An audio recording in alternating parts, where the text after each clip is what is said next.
Clap one on three. 1, 2, 3. What's up, everybody? Welcome to another episode of True Crime and Cocktails. We're so glad that you're here. As always, I am your host, Lauren Ash, and as always, I am joined by my co-hostess with the mostess, Christy Oxborrow. How you feeling? I am feeling particularly great. Particularly great. Yes. And the one and only reason why, because I can't get into the reasons why not, but the only reason why is because today, the day this episode drops, it's my girl's birthday. That's correct. February 4th. Happy birthday to moi. I Yeah. think that's exciting. Yeah, listen, it's a privileged age. It's a privilege to get to celebrate Yes. another one. Another trip around the sun, as they like to say. Um, yeah, no, this is, I mean, what greater gift to me than releasing an episode of this show to all of you? Yeah. A gift for them. I was going somewhere with that, but It's like a treat you know. bag. You know what I mean? When you go to a party, you get a Oh, treat bag. yeah. Let this, dear listeners, be Mhm. your audio treat bag. Okay, first of all, that's the name of an EP, if I may. Audio treat Audio bag? treat bag? Yeah. 100%. Also, I mean, the day that birthday parties stopped having treat bags, it's a tough blow. And I don't mean that as someone attending parties. I mean that as the parent doing the Mm, parties. Because once they hit an age, you're like, I guess we're too old for that. And even though it's kind of a pain in the ass to put together the treat bags, it's still like a fun thing where it's like, here, look at how much I'm on theme. They don't give a shit, but I do. So I'm like, here, this is exciting. Look at this. And now I'm just like, thanks for coming. yeah. It's a Well, downer. I think we should bring back treat bags. Yeah. Any age, treat bags. Oh, 100%. Yeah, look, The we could put world could ones use more there. treats. 100%. There could be a little wine bottle in there, like one of those little purse Yeah. wines. I'm not suggesting they're called purse wines. I just like how naturally it came out as purse wines. It did just kind of roll off the tongue. Yeah. Um, yeah, little purse wines. There could be so many things. A single condom in there. Just one, huh? Just What is love? Blanche, everybody has shown up for Especially my birthday. It's especially Blanche, when folks. you were talking like what would I put in a treat bag? Like wine, condom. Whereas in my mind, I was like, oh, fun collectible erasers. Well, I was thinking those too, and also Tums. Oh yeah. I'm Yeah. really into those chewy. I don't know. Do they have them in Canada? The chewy Tums that have like the candy coating on them? Not that I've seen. I'll find them on the break and I'll show them to you because I have a bottle everywhere now. I Of mean, course. and I have to tell you, I haven't brought this up, have I? You've mentioned having Tums, but that's all we've ever Okay. talked about. So, friend of the podcast, Leslie Seiler and I were in Disneyland at Christmas time. Uh, as we're wont to do, we stay over for a night or two in the hotels there. And she was talking one night before we went to bed about how she was like, "Ooh, I feel like I'm getting some heartburn." And I was like, "Take some of the Tums." And I had really been pushing the Tums.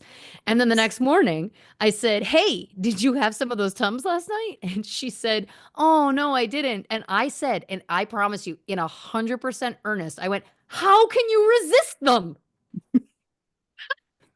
They're like can't. It's like a treat. It Mm-hmm. tastes like a treat." And it shouldn't be about that, but I'm like, honestly, do yourself a favor. I put them in her stocking. I put them in my mother's stocking this past Christmas. Of course. It's a nice product. We are not sponsored by them, but truly, I'd like to be. If anyone knows the Tums people, That please. is, God, we've come such a long way. Yeah. Yes, ma'am. Please get us in touch with the Tums people. Yeah, we've hit the right age for that. Yeah, that's how you know we're over 40. Yeah. Celebrating our birthday and immediately the talk devolves to Tums. I mean, it makes complete Yeah. sense. In my bedroom in LA, I was trying to clean up, reorganize in there, and I looked and I was like, there are 3 bottles of Tums within reaching distance of this bed. And what does that say? Well, what it says is prepared. Well, I was going to say what it says is comfortable. Not her first heartburn rodeo. You know what I mean? Correct. Oh, this just makes sense. It does. It does. But, you know, speaking of things that also make sense, Yeah, um, if people were looking to get me a birthday gift, there's a couple things on my list. of course. Of course. Over, first of all, if you're in the Toronto, Southern Ontario area, get a concert ticket. February 12th, the Phoenix in Toronto, 19 and over. Those are $25, those tickets, which I think is a great deal. Ash Malloy, a very, very talented musician, is going to open for me. She's incredible. Very excited about that. We're just going to have one opener now. Just one opener. And Oh, we just get to the big okay. show. The exclusive merch. Anyway, please, please, please, if you're in Toronto or the area, come join us. It's going to be a heck of a good time. And then if you don't live in the area, or if you do, but you'd like to put in a supplemental gift, um, I'm doing something fun on social media. I'm for every 50,000 followers, excuse me, streams that I get on my single Whiplash on Spotify Right. between now and the end of my birthday. So if you're listening to this on the 4th, you're not too late. Um, I'm going to give away 3 personalized videos. Some call them a Oh, cameo. I don't do of these course. ever. You don't. And so if you want one, this is a real opportunity here. So for every 50,000 streams the song gets between now and then, I'll give away 3 on TikTok and 3 on Instagram. That's a deal. And Wow. I've put these videos up. They're not getting a ton of views, which has got nothing to do with the with any of you or me. It's just how the algorithm likes to jab it to you. Of So course. point is, I got 50,000 streams in 24 hours when I did my Dina video challenge. So I believe we can get there. I believe we can get to at least 50,000, if not more. So get streaming, folks, as a birthday gift to me. And then the treat bag for you could be a personalized vid. Look, I know that you're not new at this, Yeah. but how beautifully that all fell into place off the top of your head. Perfection. Bless you. Bless you. It was just like, it feels like it comes so easily to you. I mean, Yeah. it's a beautiful thing to watch. I'll say that. Well, well, God bless. I look at can my birthday come every day? This is nice. I'm kidding. I'm kidding. She's always complimentary. Um, no, listen, I guess that's one of my special skills. You know? Yeah.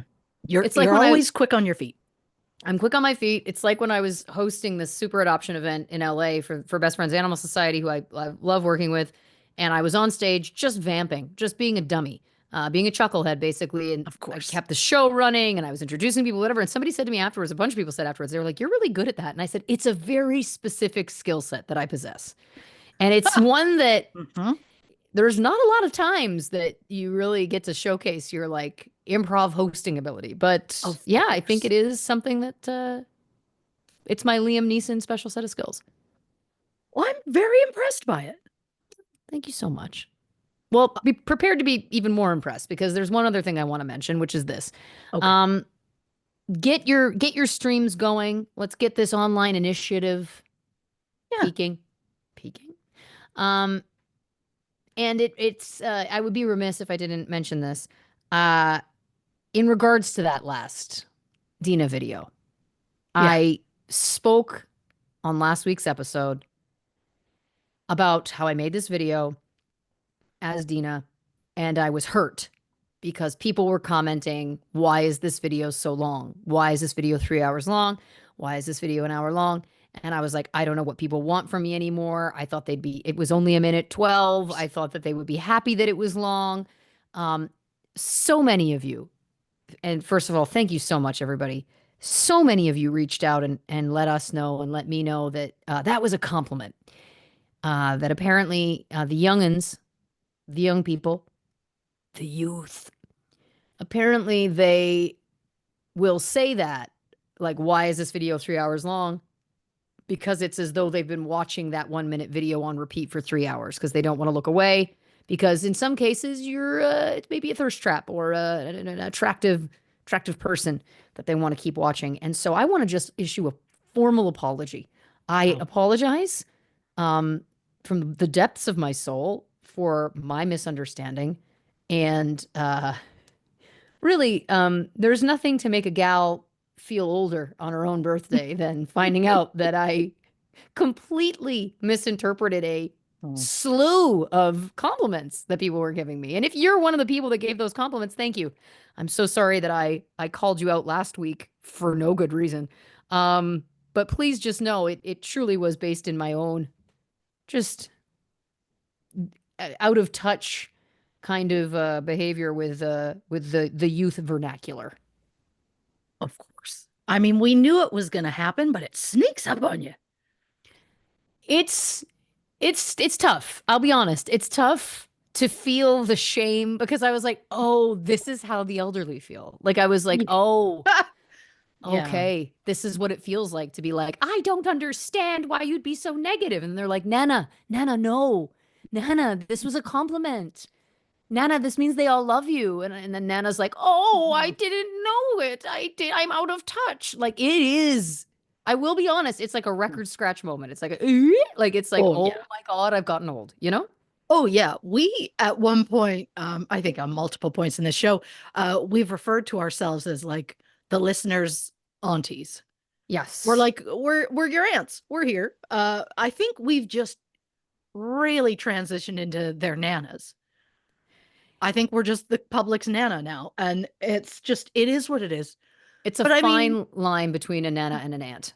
yeah, I thought that I'd really like kept up with. I'm not even saying, not specifically like using in my day to day vocab, but I thought I was keeping up fairly well with like I get Riz, I get, shit like that. So I'm like, I understand what they're saying. Yeah. But then that came and I was like, how dare they? It's like, how dare they what? Compliment her? Yeah. Yeah. I think I just have to accept I'm Nana now. Well, I'd like to pitch perhaps a couple of names. Like perhaps I'm oh, thank you, Bean. Perhaps I'm Auntie Nana Auntie Nana. and you're Auntie Grams. Like Yeah. Teddy Grams. I like that. I Yeah. like that. It just makes sense. It feels right, doesn't it? Yeah. I mean, we're it's the same vibe. We're just a little bit older and we're just embracing it now. Yeah. I was we are embracing it now. I'm in Toronto, Ontario, Canada. In case you're not clear on where that is, I'm out of my mind. I'm in Toronto right now and I was hanging out with one of my cool musician friends today. All my musician friends are so cool. Of course. And I was sitting on the floor and then I excitedly got up to get my phone to show him something on my Sure. phone. And when I tell you, like my hips, my knees, it's like my neck, my back, Oh, yeah, my yeah. hoo and my honk.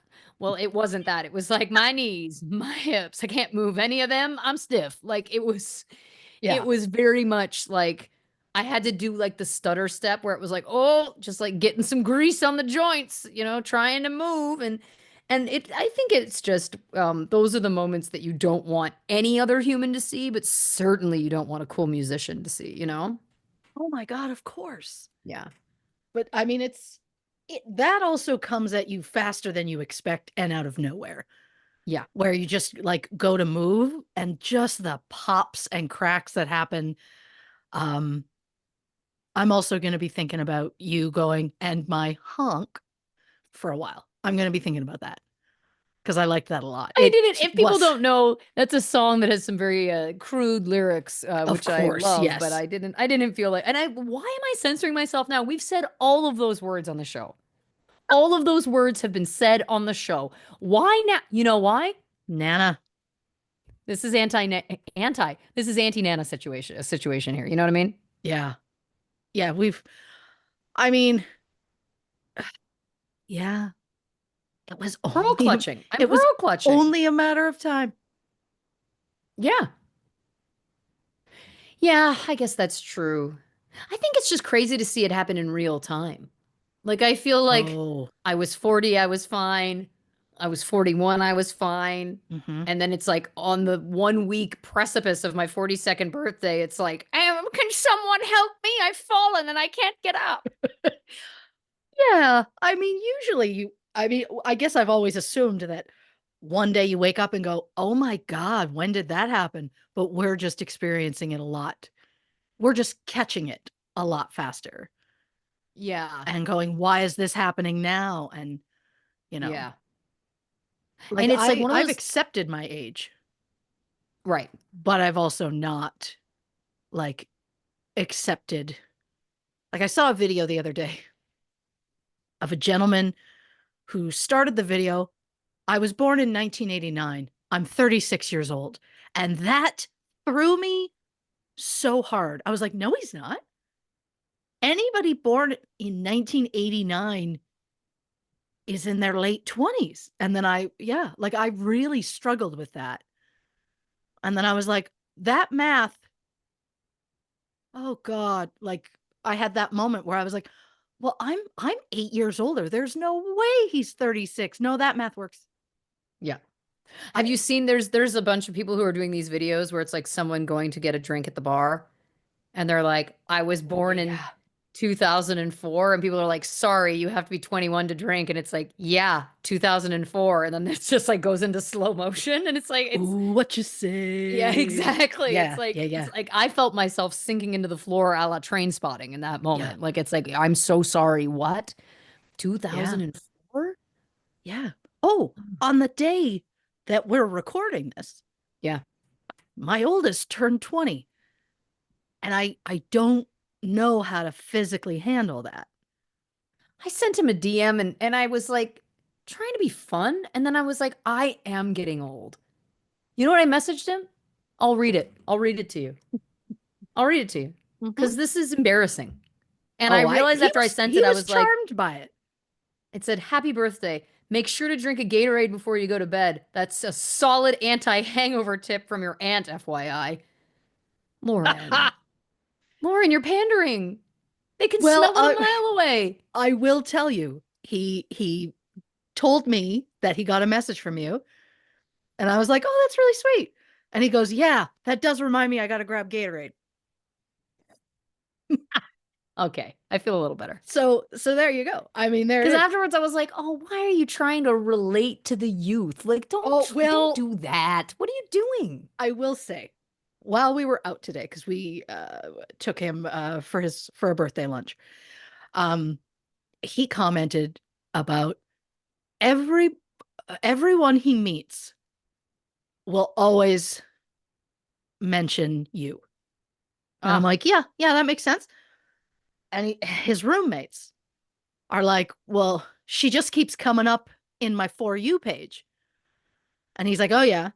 And he says, everyone will then say the blasted words, have you seen the cop costume episode? And he's like, obviously I haven't.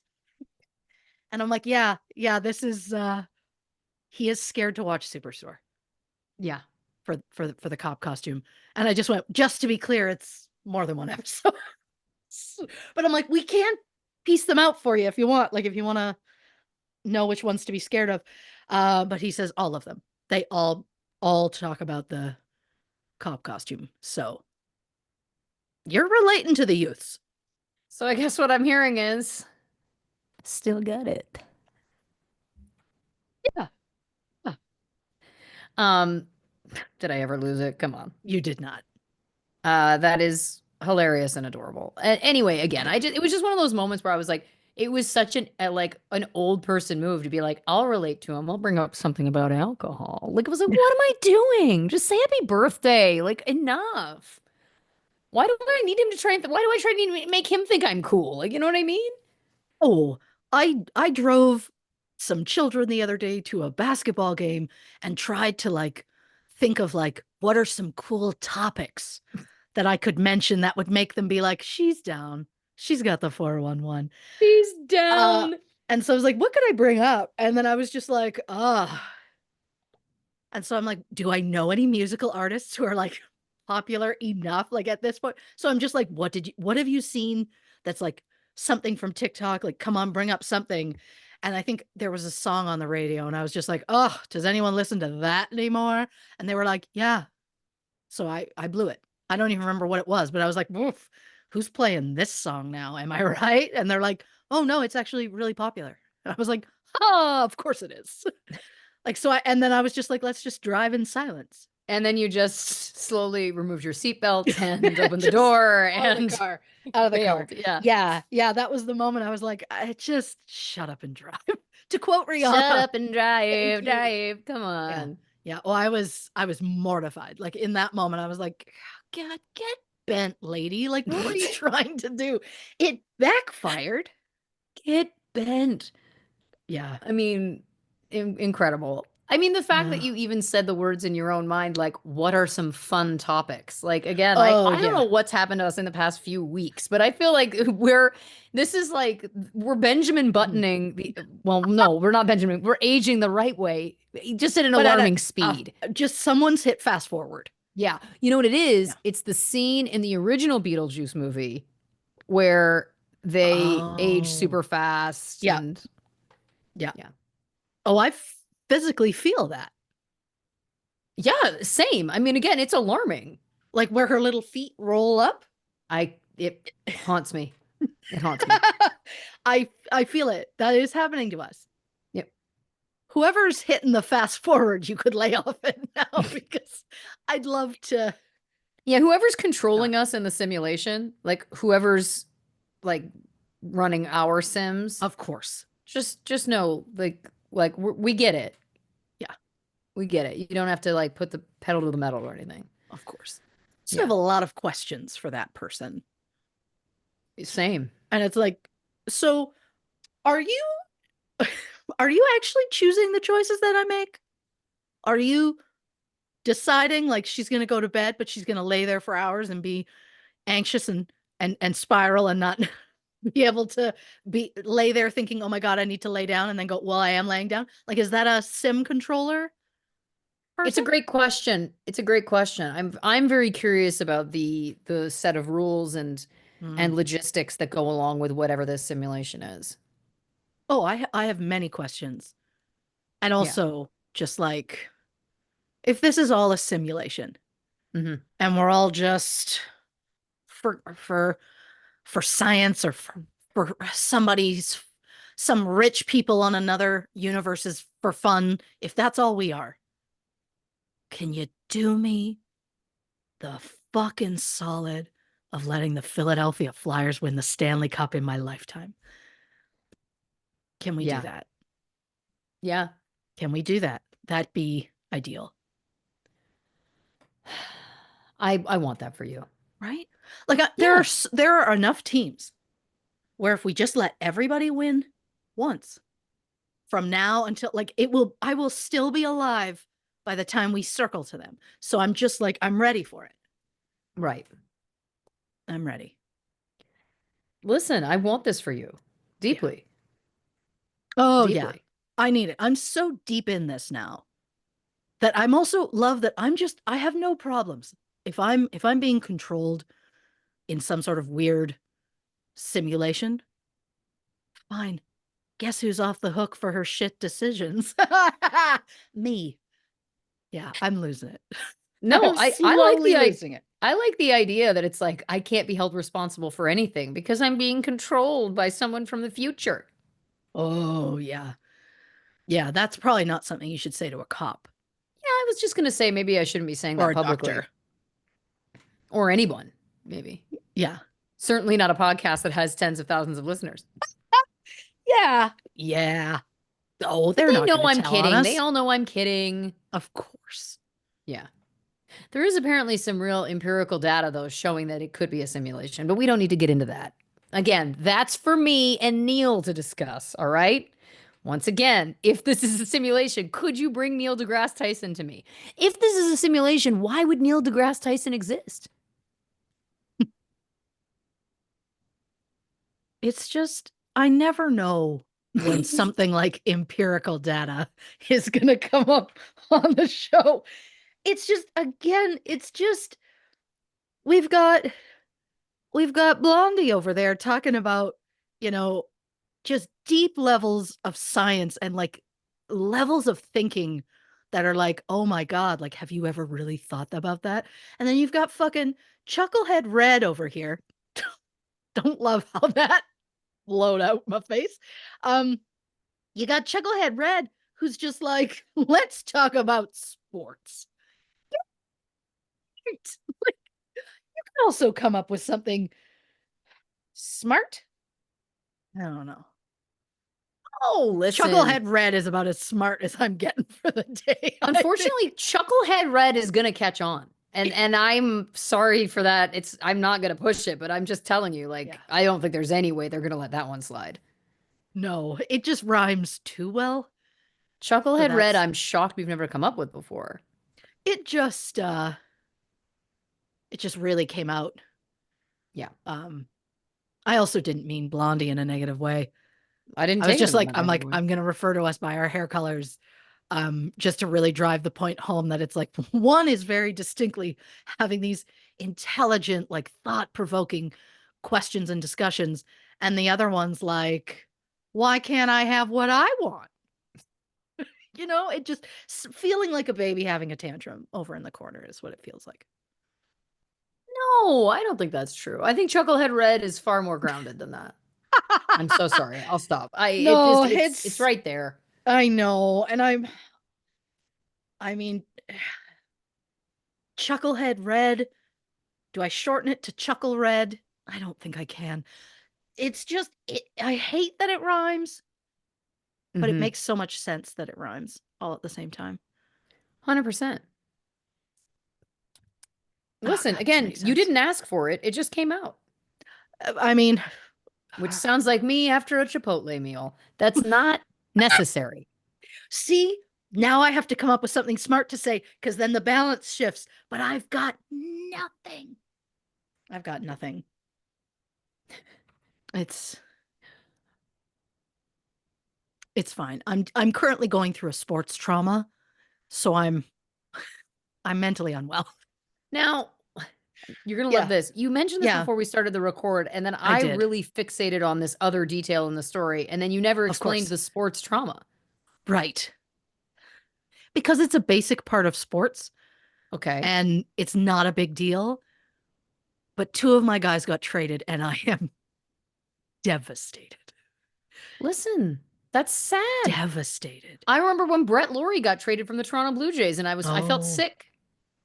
yeah. Well, I'm still pissed that we traded Sean Walker a year ago. And I thought, I'll get over that. No, I'm still pissed about it. But this one hurts. And I'll tell you why. Because last year, when they were all talking trades, they started dropping names of potential people who might be getting traded. People they were fielding questions about these people. So I was getting ideas. And I didn't like the ideas, but I was getting ideas as to who may or may not go. This time, I didn't get even a hint, a whisper, a smattering. I got nothing that there was anything in the wind.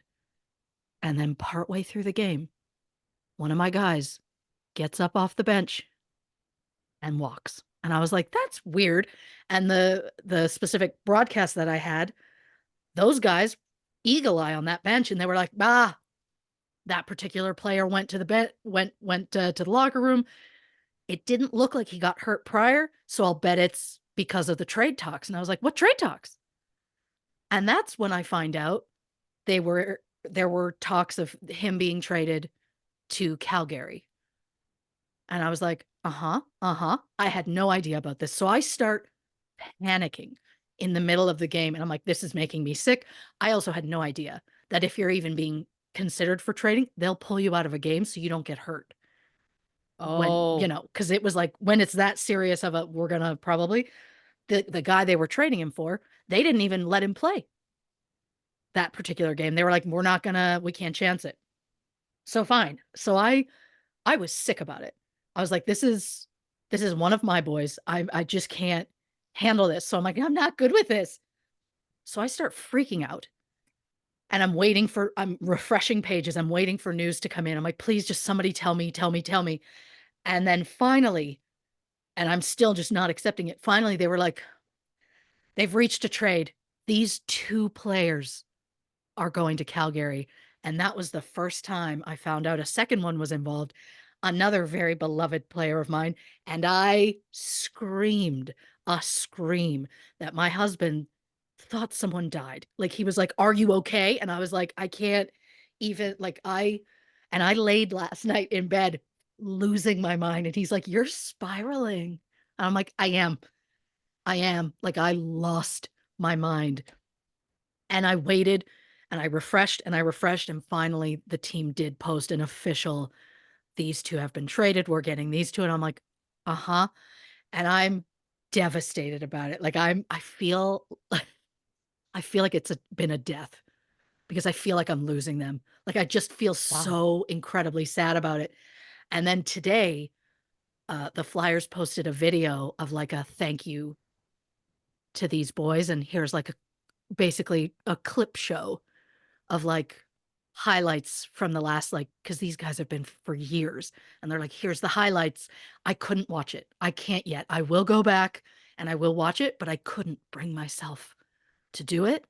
And then I look and in at the top of Instagram where it shows all the stories, it's all the fucking Flyers because they're all posting about them going, and I know they are without even looking, and I was like, I can't see it. And then one of the players, who I love so much, I love them all. He posted a picture of him with the two guys leaving, and the caption was, "This really hurts." And I was like, oh. And so then I get all upset and choked up and emotional because now I'm hurt over this and thinking that they're hurt over this. It's the turmoil I'm feeling. I'm like, I can't imagine what they're feeling. And so I'm distraught. I am not well thinking about this. I get that it's part of the sport. And I know there are smarter sports people who are like, well, doing this is smart for your team's rebuild. And it's like, uh huh. I've just really become really attached to the team. I mean, sure, I'm psychotic enough that at one point when they were like, "I think he's being traded," did I scream out loud, "But I've memorized the roster." I did. I memorized it in numerical order because that just helps me. Um, and now I have to add new people and take people out of it. And I'm like, what is that? And then I was physically ill when I went, what if there's another one? This trades aren't over yet. So I'm, yeah. I know, and I, looking at it from afar, it was a trauma. I did not do well. Like I remind you of, I don't know if you were there at the moment, but I was at Grandma and Grandpa's when I found out that my then favorite hockey player, Pavel Bure, was getting traded from Vancouver. And it was, this is how long ago it was. It was in a newspaper because I remember being at their front door and I had the newspaper in my hands and it was big news. He was being traded. And I dropped to my knees and I screamed. Haven't changed one bit. Listen, I think that's Yeah. beautiful. Oh. Never lose it. I also have a feeling like, is that why did I step back a little from the sport after that trauma? I mean, Yeah. he never played for my favorite team, so I don't know why I loved him so much, but I was so obsessed with him. And then having him traded, which he wasn't leaving my favorite team, he wasn't like why'd I care? I don't know. I just I have it burned in my brain that moment where I dropped to my knees and screamed, holding a newspaper just to show our age. That's where we're at. That's where we're at. Listen, again, I think it's wonderful to be invested and excited about anything. I think in these dark times we live in, I mean, the fact that you're that invested is a beautiful thing. Oh yeah. I mean, you got to be invested in something, right? And why not be invested in something that takes you on such a magical emotional roller coaster that most nights you're screaming and swearing at the TV using vulgar language and going to bed so angry and then going, why do I do this? Oh, you're right. I love it. Well, It's just heartbreak after heartbreak. But someday those Sims people are really going to come through for me. I feel it. I was just going to say, I feel like there's a lot more to unpack here. Unless this is all a simulation, in which case, enjoy the show, bitches. Oh, I think whoever's in charge of my Sim has, I have a feeling that they're doing like a work from home and they're just pretending they're working. So they have like one of those drinking birds hitting the keyboard every once in a while. And it makes me like say and do weird things. And I'm like, why am I saying that? It's like, because they're not at the desk. They're doing something Yeah. else. Well, some would say in general, I'm not at the desk. You know what I mean? Oh, I get that. Two That's how I live my picnics life. short of a two picnics short of a sandwich was what I was about to say, which I think Oh, really proved the point. I hope there's more than one sandwich at 2 picnics. Who's going on two picnics? Who has the time? I can't remember the last time I went on a picnic. I had a guy take me on a date on a picnic once, and he brought a fitted sheet as the blanket. And Mm-hmm. so it like kept curling up. It was not, Mm-hmm. no. That was the same. And we had been dating for a little bit of time. That was the same day he called me Laura twice in one day. And I was like, I don't think I can do this. Good for you. Yeah. Like if you've been dating for a while, like get the name right. Yeah. And it was weird that it just started happening. Like we'd been together for, I don't know, a month or something. And it was like, now, a month in, you're messing up my name? Oh my Weird. God. A month in, did he meet Alora? Probably. I Fucking hate her. gross. Disgusting. No, this isn't Laura's fault. I don't blame Laura. No, because Laura probably doesn't know. He probably called her Lauren. And she was like, what are you talking about? Oh my God, I hope she dumped him too. Well, And then he's 2 Laura Laurens short of a picnic, if you know what I'm saying. God bless you. On I that note, tried. we can't top that. What you drinking over there? I'm doing a Slurpee. I've had a lot. I've had a day. I can't put booze in this. Oh yeah, I've got a Diet Coke and a water going, and unfortunately, also I have this can of WD-40 that's sitting right next to it. I'm just gonna move that as far away as possible. Not that I could see myself. I've Yeah. had one of those days. Do you ever have those days where like I've had 2 giant lattes, I've had a Diet Coke, and then I've had the equivalent of water as like I took a small spritz bottle and just sprayed my tongue really quick. Like it's like I'm not drinking enough water. Mm. I'm like, why is my skin so dry? I've got a few theories. You bonehead.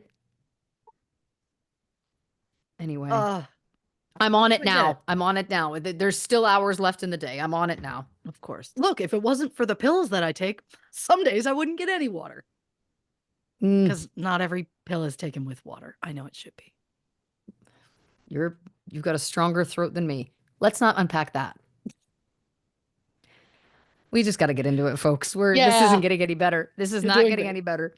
This week we're of course discussing Sam Cooke. This was our our December patrons poll pick over on patreon.com/true crime and cocktails. You can vote for one of the themes we will cover on one of the episodes in the main feed of the show right here. So that was a musician. We had a case about a musician was the choice that was voted for. Yeah. And Sam Cooke was the choice. So for those of you who aren't familiar, have no fear. I've got something to get you up to speed right here. Sam Cooke was on the most influential soul. I'm going to start over. I typey I was typey going to bad take the bad. bullet. I was going to No, take the no, bullet. that's on me. That's on me. No, no, I was happy to. I misread. Sam Cooke was one of the most influential soul artists of all time. In the late 50s and early 60s, 30 of his singles reached the top 40, and since then, his songs have been covered hundreds of times. So it was a shock to his fans when the man known as the father of modern soul music was found naked and fatally shot at a seedy motel in Los Angeles. Even though the case was quickly closed, many questions have remained in the 60 years since Cooke's death. What really happened to Sam Cooke? Why was the case closed so quickly? And where is the potential killer now? Christy Oxborrow investigates. I had all of this done except for that bit. Oh, it's fine. And then today went off the rails. You're doing great. Proofread those as well. That's what I'm saying. Nah. Proofread those as well. Okay. Well, there's a disclaimer in this one. This episode will contain mentions of suicide, rape, and child death. So trigger warning for those who need it. Samuel Dale Cooke was born January 22nd, 1931, in Clarksdale, Mississippi. He was one of 8 children born to Reverend Charles and Annie Mae Cooke. In 1933, the family relocated to Chicago, settling on the South Side in the Bronzeville neighborhood. Sam had an aptitude for singing from a very young age. He sang at church in a quartet called the Swinging Children, which also featured his sisters Mary and Hattie and his brother Charles Jr. In 1945, Sam and 5 friends started a gospel group called the Highway QCs. All members of the group were teenagers at the time, including Sam, who was just 14. Sam remained with the group until 1950, when at just 19, he was asked to take over as lead singer for the gospel group the Soul Stirrers. The first single they released with Sam singing lead was Jesus Gave Me Water, which was such a big hit that in 2022, that very recording was chosen by the U.S. Library of Congress for preservation in the National Recording Registry, which is beautiful because I also didn't know that was a thing. But I guess it No. makes sense. That also feels like, which movie was that? Was that 2012? Where like they're like hiding paintings and stuff, and they're like hiding everything for essentially the end of the world. Oh, I didn't know Make that. sure that it exists. I don't know. Anyhow, so Sam left the group in 1956 to pursue a solo career. At first, he took a song by the Soul Stirrers called Wonderful and changed it into a song called Lovable. Basically, it was a song about the greatness of God, and after a few lyrical changes, Sam made it into a love song about a woman. But since Sam wasn't sure how audiences would react to it, he released it under the name Dale Cook. The following year, he signed with Keane Records and released his first single under his real name, although he did add an E to the end of Cook, I guess just for flair. I don't know. The single was called You Send Me. It hit #1 on Billboard's pop chart, and it spent 6 weeks at #1 on the Billboard R&B chart. For all my rom-com kids out there, you may recall Aretha Franklin's cover of the song. It's featured in the 2006 Nancy Meyers classic, The Holiday, Huh. specifically the New Year's Eve scene at the end. There's a moment when, during the song, as it's playing, Jack Black goes, "Sweetie," like in that, I'm very charmed by it. Doesn't matter.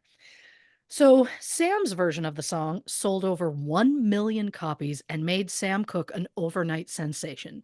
Thanks to the song, Sam was invited to perform on The Ed Sullivan Show in December 1957. Now, before I get too carried away talking about Sam's impressive but sadly short career, I want to talk about his personal life. In October 1953, when Sam was just 22, he married Dolores Milligan, a 23-year-old singer and dancer who used the stage name Dee Dee Mohawk. Sam and Dolores were said to be deeply in love, and over the next few years, Sam allegedly had multiple affairs. Mm. Dolores eventually filed for divorce in 1958, accusing Sam of abandonment and adultery. In November 1958, while on tour between St. Louis and Greenville, Mississippi, the vehicle Sam was in was struck by a large truck trailer. The driver, Edward Cunningham, was killed. Sam, a guitarist named Cliff White, and singer Lou Rawls were all injured but survived. Less than 5 months later, in March 1959, Dolores died in a car accident in California. She was just 28. Despite going through a messy divorce, Sam paid for all funeral and burial expenses. He was said to be devastated by the loss. And I'm not saying he wasn't. I'm just adding separately that in October 1959, Sam married a woman named Barbara Campbell.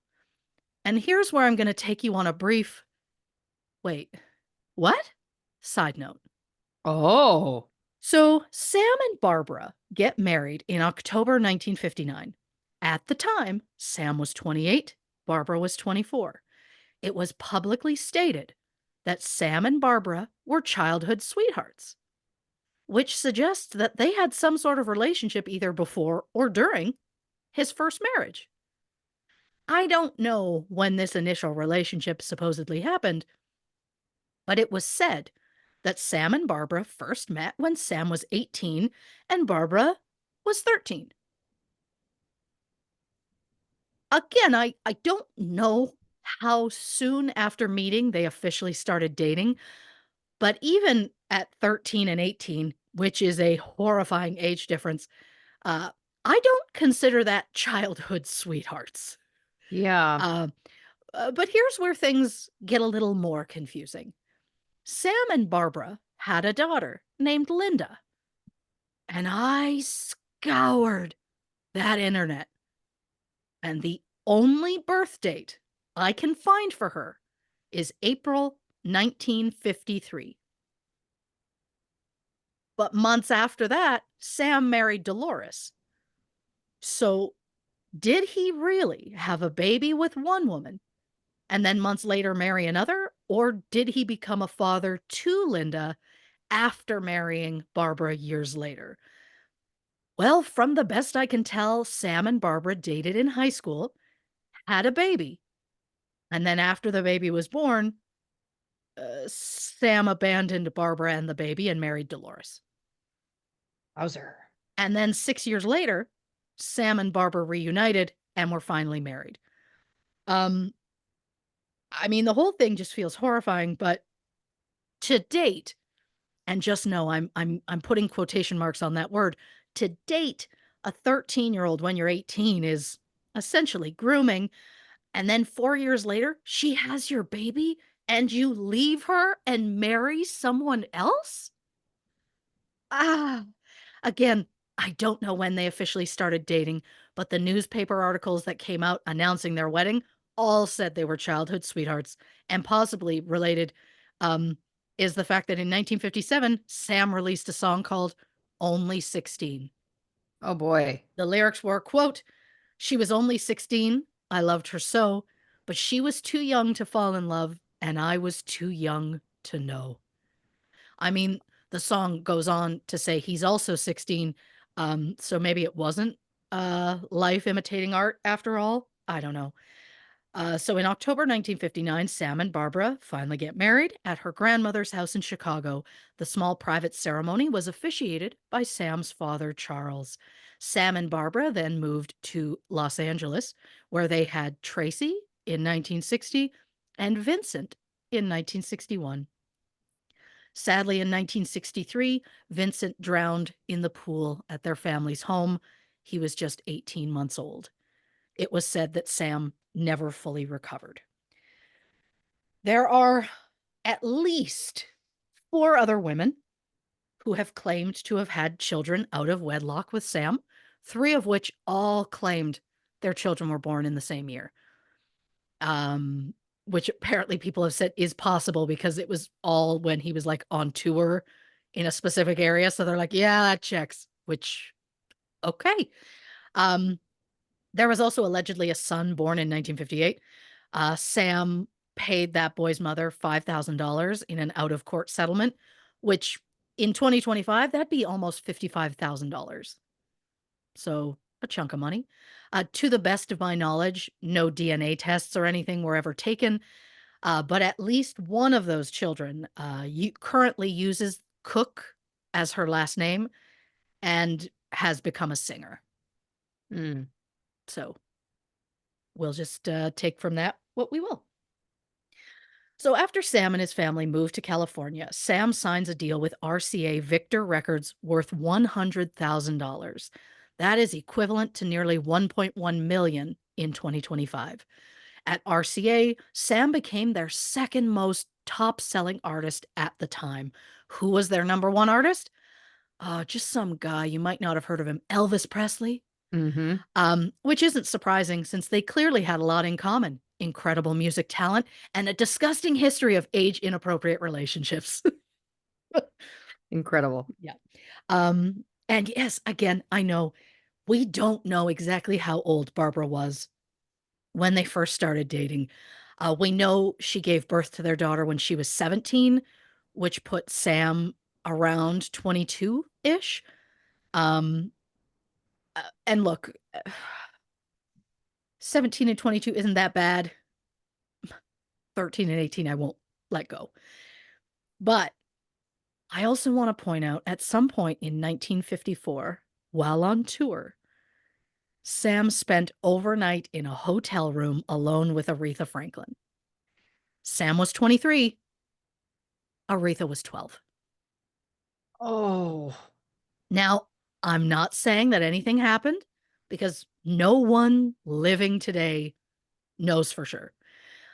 I'm not accusing him of anything. I'm just saying it's a sleeping arrangement that I definitely am uncomfortable with. you are. Yeah. Surprising fact that I recently learned about Aretha. In her life, she had 4 sons. The first one was born in January 1955, 2 months before she turned 13. Wowzer. Aretha allegedly told her family the child's father was a kid from school, but after her death, her sons found handwritten notes from Aretha claiming the first son's father was a man named Edward Jordan, who was the father of her second child, who was born just 2 years after the first. Um, so, yeah. Look, did I consider? I'd like to know at what point was that night in the motel versus when that child was born. My business, but just Yeah, curious. I immediately thought that too. So Sam had an incredibly successful music career. Over the span of just 7 years, he had 30 songs enter the top 40. We are talking classics like Another Saturday Night, Bring It On Home to Me, and Wonderful World. Although you may be more familiar with the 1966 cover of that one by Herman's Hermits. Herman's Hermits. That's difficult to say. Sam also wrote and performed the love song Cupid, which is featured in the 1987 movie Inner Space, where Dennis Quaid is a test pilot for some super secret government experience where he gets shrunken down to a microscopic size and accidentally injected into a random goofy stranger played by Martin Short, who at one point has to help Dennis mend his relationship with rom-com queen Meg Ryan. Anyone seen it? Honestly, Oh, it's a favorite of mine. same. I love everything about it. Fun fact about that movie, not only does the soundtrack have Sam Cooke singing Cupid, it also has the song Twistin' the Night Away, which was also written by Sam Cooke. On the soundtrack, though, it's performed by Rod Stewart. Mm. So Sam is putting out hit after hit, and he then kind of learns that publishing rights and controlling your own music is kind of the way you're going to make money in that lifestyle. So Sam joins with gospel singer J.W. Alexander to launch SARS Records, which initially started as a publishing company for songwriters, but then kind of became a full record company. The hope was to help gospel singers make the transition to pop music. Sam also brought young up and coming artists to the label, and he mentored them with the hope that they could find the level of success that Sam had. During an appearance on American Bandstand in April 1964, Sam said his goal was to return to the show after the artists he was working with had hits of their own. Sam wanted artists to be in control of their own music without people profiting off them. And one of the big things that led to this whole mentality and set it into motion was the civil rights movement. Now, of course, due to the time constraints that we have, we could not even come close to covering the entirety of the movement. It would literally take us years. But just to give a very basic rundown for the purposes of this specific episode, I'll say that it was a social campaign that took place from approximately 1954 to 1968. The aim was to abolish the discrimination and segregation that was happening to African Americans in the United States. There are so many key moments I could name. Just to give a few brief examples, Rosa Parks refusing to give up her seat on a public bus in Montgomery, Alabama in December 1955. Basically, the driver noticed that some white passengers were standing on the crowded bus, so he just demanded that all the black passengers stand up and give up their seats. If I may, to quote Christy Oxborrow, get bent. Yep. It's just my new attitude now. So Rosa's refusal to get up led to her arrest. She was fined $10 plus additional $4 for court fees. She paid neither because she was an absolute badass, and I could not love her more. And while Rosa wasn't the first Black woman to refuse to get up from her seat, it was her case specifically that sparked the Montgomery bus boycott, which cost the Montgomery transit system so much lost revenue that after a year, the city was forced to desegregate their public buses. There was also the March on Washington in August 1963, where 250,000 people marched to Lincoln Memorial in Washington, D.C., in support of a civil rights bill. It is probably most well known for Martin Luther King Jr.'s I Have a Dream speech. The march helped pressure then President John F. Kennedy's administration to push a federal civil rights bill. And I mean, there were so many sit ins, boycotts, protests, and just an incredible amount of violence, mostly against innocent people who just wanted equal rights. And sadly, given the current social climate in the States, it kind of feels like everything's backsliding, and it has been for a while. Um, and Dick Clark, who was a radio and TV personality, probably most known for hosting American Bandstand, as well as, of course, his infamous annual New Year's Rockin' Eve broadcasts. He also worked as a concert promoter. So Dick wanted to book Sam for a live show in Atlanta in 1958, but local racists were against the idea for no reason. So they sent angry mail and started threatening. And so they thought maybe we should cancel the show. Dick was very concerned about Sam's safety and suggested they cancel the event. Sam absolutely refused. Dick eventually had to call in the National Guard to try and help keep the peace. And Sam absolutely just went ahead, played the show, and from the best I can tell, it was a success and no one got hurt. Sam also used his music to push back. In October 1960, he released the song Chain Gang. It was a critique of the oppressive prison industrial system of the late 1950s, and yet he made it a huge mainstream hit. The song reached #2 on the Billboard Hot 100 and is easily one of Sam's most beloved songs to this day.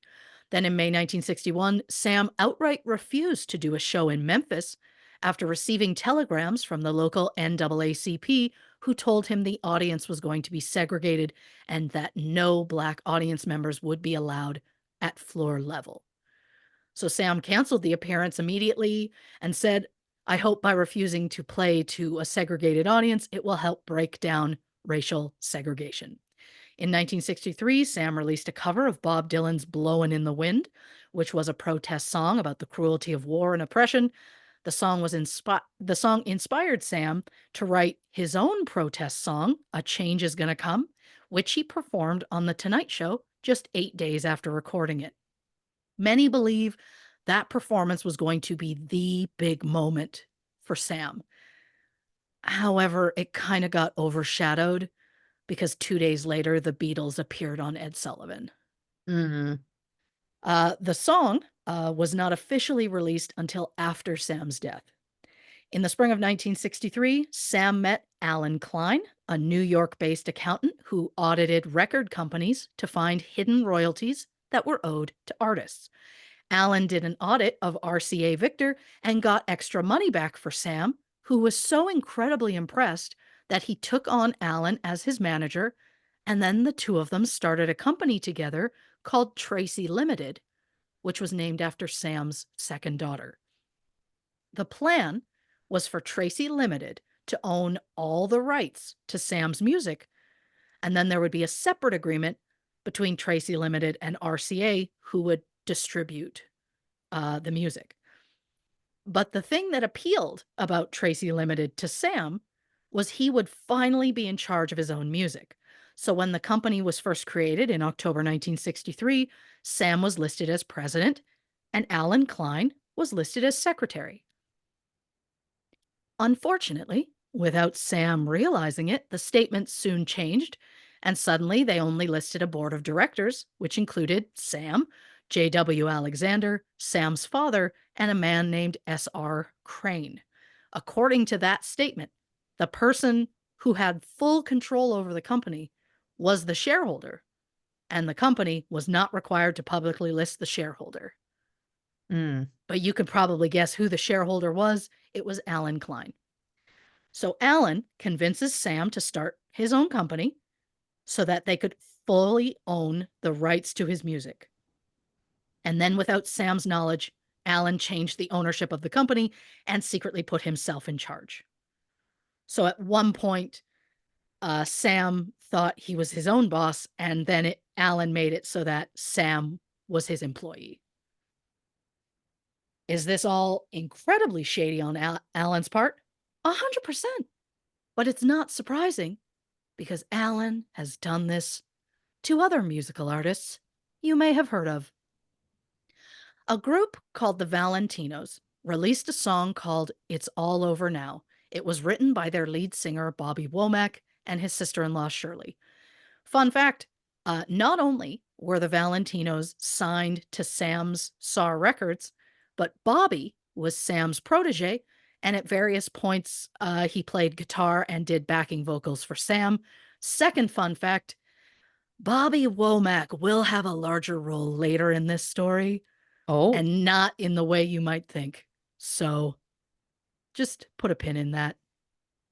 It's All Over Now was released in 1964, and a little up and coming band called the Rolling Stones heard it and loved it so much that they immediately recorded a cover version. Fun fact, the song became the group's first #1 hit in the UK. Alan Klein became the band's business manager and helped them renegotiate their contract with Decca Records in 1965. He worked as their manager from 1965 to 1970. In fact, when he swooped in to help the Stones negotiate with Decca Records, Alan got the band 1.25 million in advance royalties, which was absolutely unheard of at the time. For reference, that's equivalent to like 12.5 million in wow. 2025. But what the band didn't know was that Alan had given that massive advance to ABCO Records. Who do you think was the president of ABCO Records? Ugh. It was Alan. And what's worse, he did it completely legally. And according to the contracts that he had the Stones sign, Alan wasn't obligated to make that money available to the band for 20 years. And while that's gross in and of itself, without the band knowing, Alan had also signed the rights to the band's full catalog to ABCO Records, who to this day still own everything the Rolling Stones did prior to 1971. That Wow. includes Satisfaction, Paint It Black, Jumpin' Jack Flash, and Sympathy for the Devil. Alan's shady dealings with the Stones left them so broke that when the founder of Rolling Stone magazine offered the band 49% ownership of the magazine for 5,000 British pounds, they had to decline because they didn't have the money. For reference, that would have been at the time equivalent to 12,000 US dollars. Wow. $12,000 to own nearly half of a company that would later be worth millions? Alan fully screwed them over and neglected to pay their taxes for 5 years. Oof. I mean, I guess that's not a surprise because Alan got caught making false statements on his own personal tax returns in the 70s and did 2 months in jail for it at one point. And if all this wasn't enough, and I know it's going to sound unbelievable when I say what I'm about to say, Alan Klein is also blamed for being the main catalyst behind the breakup of the Beatles. Really? Alan tried to get his claws into the group, but Paul McCartney was very wary of him. The other members really liked Alan, It caused a huge rift between them, and then soon they broke up. By the time the other guys realized that Paul was right the whole time, well, the damage had been done. I'm not saying there weren't other things factored in, but Alan was a big factor. So Alan and Sam Cooke start Tracy Limited in October 1963, giving Sam full ownership of his own music. But then, of course, without his knowledge, Alan changes things, and 7 months later, Sam's name is removed from those contracts, and suddenly Alan's in charge. Is it possible that Sam didn't know what he was signing? Yes. It's also possible Sam's signature was forged because I don't know how trustworthy these contracts were. One contract showed that Sam supposedly signed it on a certain day in New York. But on that day, he was headlining a show in New Orleans. Mm. So did someone forge Sam's signature?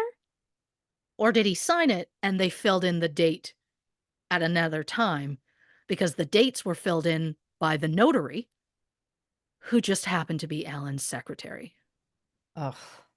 And I mean, we all know I don't trust Alan. Sam didn't discover the truth until December 1964, about 7 months after Alan secretly made himself the head of Tracy Limited. And understandably, when Sam learned the truth, he was livid. The whole point of Tracy Limited was so Sam could own his own music, and now it all belonged to Alan. On Thursday, December 10th, 1964, Sam met up with his longtime friend and producer, Al Schmidt, and Al's wife, Joan. The three of them had dinner and several martinis, at a place or at a popular Italian restaurant called Martoni's. They talked about Sam's plans for his next album, and Sam told them what he had recently learned about Alan. Sam said he was going to fly to New York on Monday to fire Alan. Keep in mind, at this point, it was late Thursday night. According to friends, Sam was all about loyalty. As soon as someone upset him once, he would never work with them again. At one point in the evening, Sam pulled out a wad of cash and just started flashing it around. He said it was his $5,000 earnings from a recent tour. That would be equivalent to like $51,000 in 2025. So he's flashing this money around, and then he notices this young woman sitting at a booth with three men, one of which was a guitar player that Sam knew. The guitar player introduces Sam to 22-year-old Elisa Boyer. Al and Joan soon leave the restaurant, and they head to PJ's, a popular nightclub less than 3 miles away. Sam said he'd meet them there, but he never showed. 4 hours later, Al received a call that Sam was dead. Since Joan was a reporter, she was able to get a copy of the official police report. It stated that Sam met Elisa at Martoni's. They left together around 1 a.m. and headed to PJ's nightclub.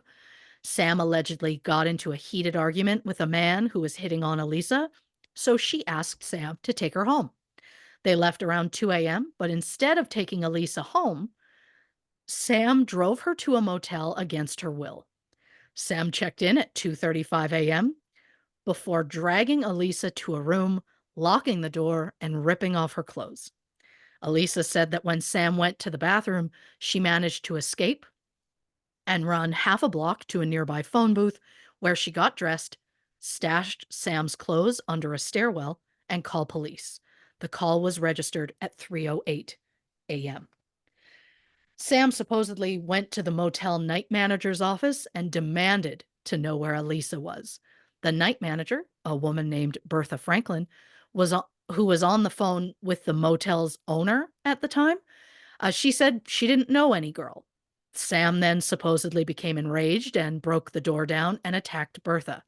There was a struggle between Bertha and Sam. She kicked him and then managed to get away enough to grab her gun and fired it 3 times. The motel's owner, Evelyn Carr, who was still on the phone at this point, allegedly heard the entire commotion and hung up to call the police. Her call was registered at 3:15 a.m., and Evelyn said, "I think she shot him." When police arrived on scene, Sam was lying slumped near the office door One of the bullets had entered Sam's left side, hitting both his lungs and his heart. Sam Cooke was dead. Sam was described as an incredible talent who was kind and gentle with an intense drive. He was 33 at the time of his death. Sam's body was flown to Chicago, where they had a public funeral. More than 200,000 people showed up to view the body, which had been placed in a glass-topped copper casket, which was said to have cost like $4,000, which would be like $41,000 in 2025. On December 16th, just 5 days after Sam's death, there was a coroner's inquest, which feels very fast. Elisa Boyer testified that she met Sam at a Hollywood dinner party where Sam sang a song. She said she asked Sam to take her home, but instead he drove to the Hacienda Motel on South Figueroa. Now, immediately I have questions because they didn't meet at a dinner party. They met at Martoni's. And we also know Sam wasn't singing there. Did Al and Joan even get to testify as witnesses? I assume not. But nowhere in her testimony did Elisa mention Martoni's or PJ's, even though they were both seen at both that night. According to witnesses, Sam and Elisa met at Martoni's restaurant on Cahuenga Boulevard before making a stop less than 3 miles away at PJ's nightclub on Santa Monica Boulevard. They left around 2 a.m., drove about 16 miles to the Hacienda Motel on South Figueroa. Elisa said she wanted to get out of the car, but Sam was driving too fast, so she was trapped. Once at the motel, Sam got out to register, leaving Elisa in the car alone. Sam then drove to their room, where Elisa said he dragged her inside, latched the door, pinned her to the bed, and tore off her clothes. Elisa claims Sam undressed himself, then went to the bathroom. Elisa said, quote, "I knew he was about to rape me, so while he was in the bathroom, I picked up my clothes, my shoes, and my handbag. I opened the latch, and I ran out."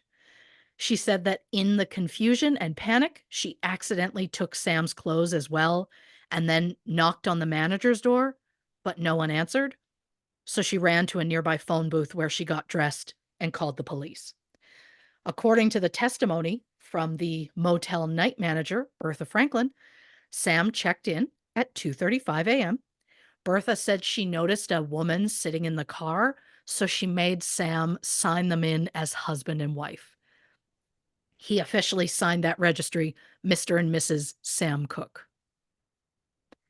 Bertha says that about half an hour later, Sam banged on her door wearing nothing but a suit jacket and a single shoe. He asked her, "Is the girl in there?" Bertha said no. Sam said he wanted to come inside and check. Bertha said he'd have to get the police involved to do that. She then claimed Sam started ramming the door with his shoulder and that it ripped the frame loose. The broken frame is easily seen in a photo of the crime scene, which I will post in our case file at True Crime and Cocktails on Instagram and Facebook. I still don't know about Twitter. I just haven't dealt with it yet. But just to clarify, the door to the motel office was unlocked, but behind that door, like behind the office, was a 1-bedroom apartment where Bertha lived. From the best I can tell, Sam went through the office to this apartment door where the struggle occurred. Bertha claimed that once he was through the door, Sam grabbed her wrist and asked, "Where is the girl?" She said, quote, "He grabbed both of my arms and started twisting them and asked me, 'Where was the girl?' I started kicking. He fell on top of me. I tried to bite him through that jacket, biting, scratching, and everything. Finally, I got up when I kicked him. I run and grabbed the pistol off the TV, and I shot at close range 3 times. Sam collapsed and said, 'Lady, you shot me?' Bertha then said he stood up and started to charge at her. So she dropped the gun, grabbed a nearby broom, and started beating him with it." That's okay. Yeah. The It's not something we've entire ever heard on this show before. 100%. The entire inquest lasted 2 hours. And after deliberating for 15 minutes, the jury ruled Sam's death a justifiable homicide, basically saying Bertha feared for her life and was simply defending herself. Sam's friends and family refused to believe it, saying Sam was never domineering or violent towards anyone. And that could be true. But we can't write off the idea that maybe this time he did potentially get violent. Just think of all the times that people get interviewed about killers and the neighbors are like, I had no idea. He was such a nice guy. Of course. And maybe in this case, it's genuinely true. Maybe he was genuinely a good guy. It just feels off when he died in such a mysterious way, but the inquest was held so soon after his death, and it was just so short.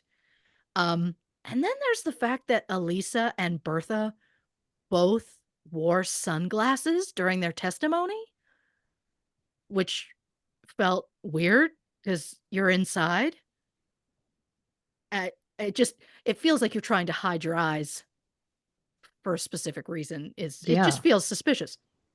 But don't worry, the police said both women had passed lie detector tests, so I guess they just fully trusted them. But then again, this is the same police who took the bullet from Sam's body as evidence and then lost it. Hmm. And then there's my issue with the testimony. Now, as a general thing, we stand by and believe survivors on this show. Of course. It's what we do. There are just some parts of the testimony that make me question Elisa's version of events. According to the police report, Elisa told them she met Sam at Martoni's, but when she testified, she said she met him at a dinner party. She didn't mention the restaurant at all. Secondly, she said he tore the clothing from her body, specifically used the word tore. But in a photo of her taken at the police station following the incident, her clothes look perfect. Like there's no button missing. There's no it was a full button-up shirt. Nothing seems out of place. Maybe it looked different in photos than it does in person. It's tough to say, so I could be wrong. Thirdly, for someone who was potentially just held against their will and narrowly escaped, she was so relaxed and calm on the phone. Like it was a very I've been kidnapped. You should come. And yeah, I get it. She could have been in shock. She also didn't sound frantic or out of breath in any way. And then it surprised me when they asked her name and she hung up. And just kind of ended it there. Also, she stated the only reason she didn't get out of the car was because it was moving too fast. But when he got out of the car and went into the motel office to register, she didn't even try to get out. That was one of the big things I wrote down. Yeah, I found that interesting. She also testified that she took Sam's clothes by accident. But to me, if someone is going to potentially chase you, well, taking their clothes might be a good way to possibly slow them down. She also testified that she knew he was going to rape her. She didn't say she thought he was going to. She made it sound like an absolute fact. Which, I mean, yeah, is going to sway a jury. But if it's true, if he specifically took her to that motel with the plan of raping her, why'd he use his real name when he signed in? And I mean, also, why that specific motel? He passed other hotels and motels along the way. Why stop at that place? Especially when that specific hotel, the Hacienda Motel, had a reputation for being linked to sex work because it boasted a $3 a night situation. In the press, Elisa was referred to as a Eurasian vocalist. When an attorney for Sam's family asked what Elisa did for a living, a prosecutor told them, quote, "We are not concerned with the occupation of the girl." 1 month after Sam's death, Elisa Boyer was arrested for prostitution after agreeing to have sex with an undercover police officer. The Mm. charge was later dropped on the grounds of entrapment. And I'm not saying that Elisa was lying, but what if, speculating, Elisa was a sex worker? Maybe she wasn't. Maybe she saw Sam flashing his money around. And when he went into the bathroom that night, she grabbed his pants because it had the money in them, and she ran. During the inquest, prosecutors made it seem that Sam was enraged because she got away. But what if he was just enraged because she stole his money? And look, I have issues with Bertha's testimony as well. She said Sam broke down the door and they had a huge scuffle. She said he grabbed her wrists and held her arms down, and she, somehow managed to get away. But there's a photo of her at the motel that night, and she's in a sleeveless shirt, and there is not a single mark or abrasion on her arm at anywhere. I mean, maybe it's just a case of seeing her in person versus seeing photos, but there doesn't appear to be any marks, which feels weird after saying you bit and scratched and struggled with another person. Also, from the best I can tell, I'm just saying it now before I forget, he supposedly rammed through that door with his shoulder, but the autopsy didn't mention anything about any marks on his shoulder.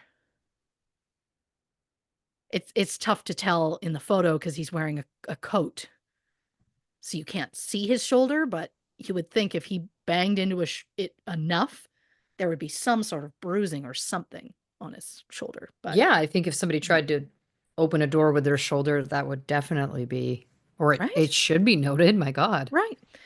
Then there's the fact that Sam was shot with a 22 caliber gun, and the only gun registered to Bertha was a 32 caliber.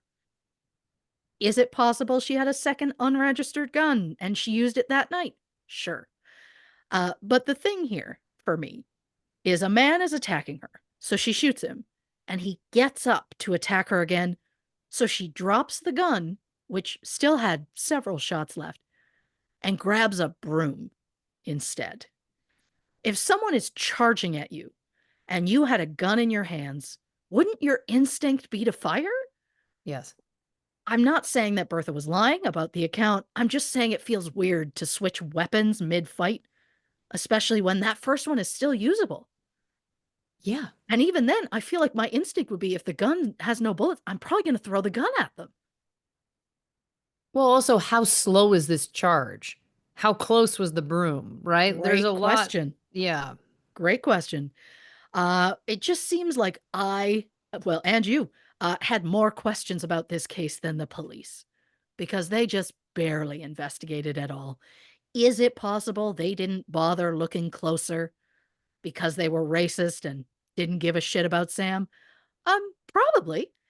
Sam's close friend, Muhammad Ali, publicly said he believed if Sam was Frank Sinatra, the Beatles, or Ricky Nelson, the FBI would have investigated the case and Bertha Franklin would have been sent to prison. Fun fact, Sam and Muhammad Ali were close friends, and Sam even helped Muhammad release an album in August 1963 called I'm the Greatest. That was, of course, back when his name was Cassius Clay. He changed his name to Muhammad in March 1964.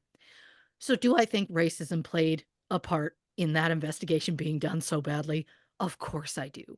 When the news first broke of Sam's death, the desk sergeant at the police station had no idea what was going on. And he allegedly said, quote, "Who the hell is Sam Cooke? Just another blank killed. What's the big deal?" Oof. I said blank because I didn't even want to, shorten Yeah. it to, Yeah. are we appalled? He would feel that way. Of course. Are we surprised given the state of racism towards specifically African Americans in the United States at that time? We are not. An example for you. Look at what happened to Miles Davis. Now, this was in New York, not California, but it still emphasizes my point. In August 1959, trumpeter and I believe band leader Miles Davis had just recorded Kind of Blue, which to this day is the best selling jazz album of all time. So he's in New York performing at a club when just after midnight he steps outside to have a cigarette between sets. A patrolman, specifically 23-year-old Gerald Kilduff, who had only been on the job for 2 years, told Miles, "Move it along." Miles pointed to the marquee, which had his name on it, and said he was working. Kilduff told Miles, again, "Move along." Miles refused. So Kilduff then told Miles, "Well, you're under arrest." Again, for just standing on a sidewalk. A 39-year-old police detective named Don Rolker came out of nowhere and started hitting Miles with his blackjack, basically club. Miles said the detective reeked of alcohol. The full assault happened in front of dozens of witnesses. And yet, at the end, Miles was the one who was arrested and charged with disorderly conduct and assaulting a police officer.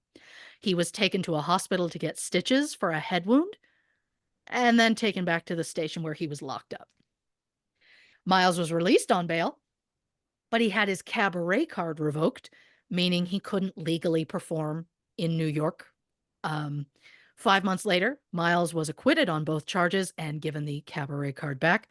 Miles said he planned to sue the police department, but his lawyer failed to act before the statute of limitations ran out. Detective Don Rolker was shot and killed by 4 men on a subway train 4 years later. He was 43. Patrolman Gerald Kilduff retired from the NYPD in 1977 following 20 years of service and went into banking and died of natural causes in 2017. Miles Davis died of pneumonia in 1991 at the age of 65. So basically, a black musician is beaten by a white police officer for simply standing on a sidewalk, but the musician is the one who gets charged. I mean, it's horrifying. So I can assume you see why. I assume that racism was involved in Sam's case and why it wasn't properly investigated. And no, I'm not saying every police officer is the same. I'm just specifically complaining about those particular ones, at the very least, the detective. And yes, there are so many more racial injustices that have happened and sadly just keep happening. But that I was just trying to give an example of, that moment in time. So, what do I think really happened to Sam Cooke? Well, his friends and family believe he was beaten and shot after the fact. Etta James wrote in her memoir that she saw Sam's body at the funeral. She said it looked like his head had been practically disconnected from his shoulders and that his hands were broken and crushed. She said it was clear they tried to cover certain marks with makeup, but she said she could see the bruises on his head. Thing is, besides the bullet wound, the only injury listed on the autopsy report is a 2-inch bump on his head. No injuries to his hands were listed. But the only photos we have to go by are the one from the crime scene where his body is like really slumped over and you can't fully tell. And then there's one from the funeral, but it's so far away, it's hard to get specific details. Plus, I mean, we're looking at him in his coffin. So that's also like, you don't really want to stare too long. I'm just surprised that based on what Bertha had said about their big fight, the bare torso that you can see of Sam's just did not have any marks whatsoever from any physical altercation. Again, she said she was constantly hitting and scratching at him, but yet the part of him you can see, there's no marks whatsoever. It looked like one knee maybe had some bruising or something on it, but again, it's tough to tell. Is it possible he was beaten and shot somewhere else and then left at the motel? Other guests at the motel claimed they didn't hear any gunshots or any sort of altercation. But maybe the rates are so low because nobody hears nothing. You know what I'm Yeah. saying? Uh, so many theories have been thrown around, like, was the mob involved? Because they're trying to get into the music business? Did they pressure Sam to give them a cut of, his royalties or whatever? And he said no. Some people suggested maybe Sam was killed for his political views. In the last few years of his life, Sam had become good friends with Malcolm X and Muhammad Ali, aka Cassius Clay. In the months leading up to Sam's death, both Malcolm and Muhammad were being surveilled by the FBI because both men were of the Muslim faith.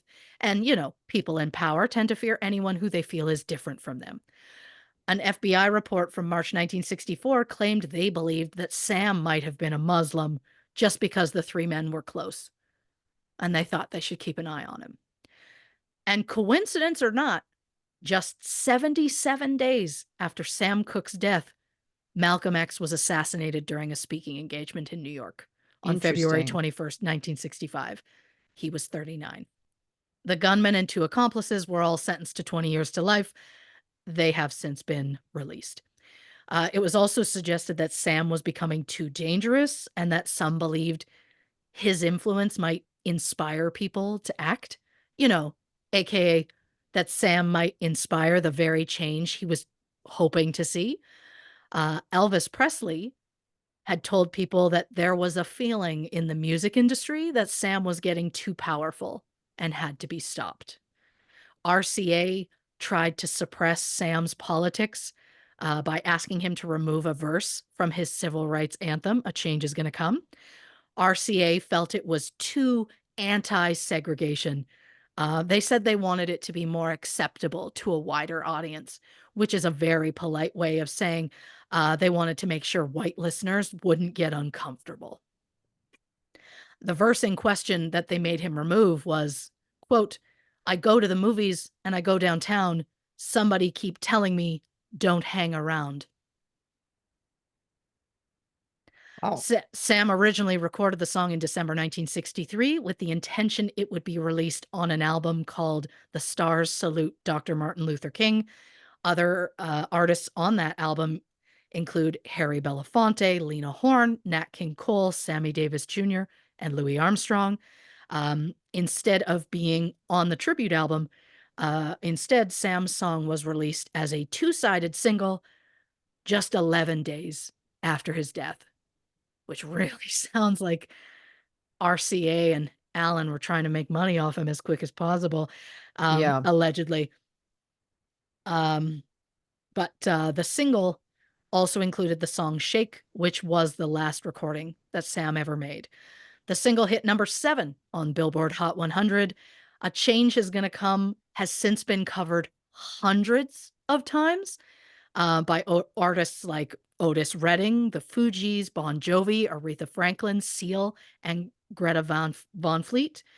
Then President Barack Obama even quoted the song during his speech following his 2008 win. But if Sam's death was because he was getting too influential and someone in the music industry wanted him dead, then we have to look at who would benefit the most financially from Sam's death. And that answer is his manager, Alan Klein. Because remember, Alan started Tracy Limited with Sam so Sam could own his own publishing rights. But then, behind Sam's back, Alan changed the ownership and put himself in charge. On the night of Sam's death, which was a Thursday, Sam told friends he was planning to fly to New York on Monday to fire Alan. Would Alan have known this? I mean, it's unlikely. It's not impossible. But maybe Alan had simply gotten to the point where Sam was worth more to him dead than alive. At the time of Sam's death, all the rights to his music belonged to Tracy Limited. Since Alan put himself in charge, when Sam died, all the music rights went to Alan. As the executor of his estate, Sam's widow was given $50,000, which is like $509,000 in 2025. Don't get me wrong, that is a lot of money, but considering that Alan likely earned millions off those rights, it just feels unfair, for lack of a better term. Although I guess it could be worse. Even though Sam's father was originally listed on the board of directors for Tracy Limited, in the end, Sam's parents received nothing. And to this day, everything went to Alan and whoever Alan had it go to after him. And in case anyone needs a further reminder that Alan Klein was greedy and no amount of money was ever enough for him, earlier I mentioned how he screwed over the Rolling Stones and he made it so he owns the rights to their early stuff. Well, in the late 90s, British band The Verve approached Alan because they wanted to sample a Rolling Stones song. He said, absolutely. The Verve then sampled the 1965 song The Last Time in their massive hit Bittersweet Symphony. And through Abco Records, Alan licensed that song for commercials for literally any product that asked. And when the Verve started to feel like their song was kind of overused, they declined to license their original recording for commercial use. So Alan responded by having his own recording made and then using that to sell commercially. It doesn't make sense to me or sound remotely legal, but I'm not surprised that a rich man would do something questionable to add even more money to his pocket. In June 1965, about 6 months after Sam's death, Tracy Limited listed Alan as the president and his wife Betty as secretary. In March 1970, Tracy Limited merged with Alan's other company, Abco Records. Alan Klein died in July 2009 at the age of 77. So, if I'm going to talk about theories about Sam Cooke's death, I have to go back to Elisa Boyer and Bertha Franklin. Even though Sam's wallet and credit cards were missing, police quickly concluded it was not a robbery because Sam had $108 in his jacket pocket and Elisa only had a $20 bill in her purse. But what about the massive wad of cash that Sam was seen flashing around the restaurant? Is it possible, and I'm only speculating, but is it possible that Elisa grabbed the money and ran, hid it somewhere before the police got there? Maybe she even offered to split the money with Bertha, and that's why Bertha claimed to be the shooter. The hacienda was known for sex workers. We know that Elisa had, at some point, potentially done some sort of sex work.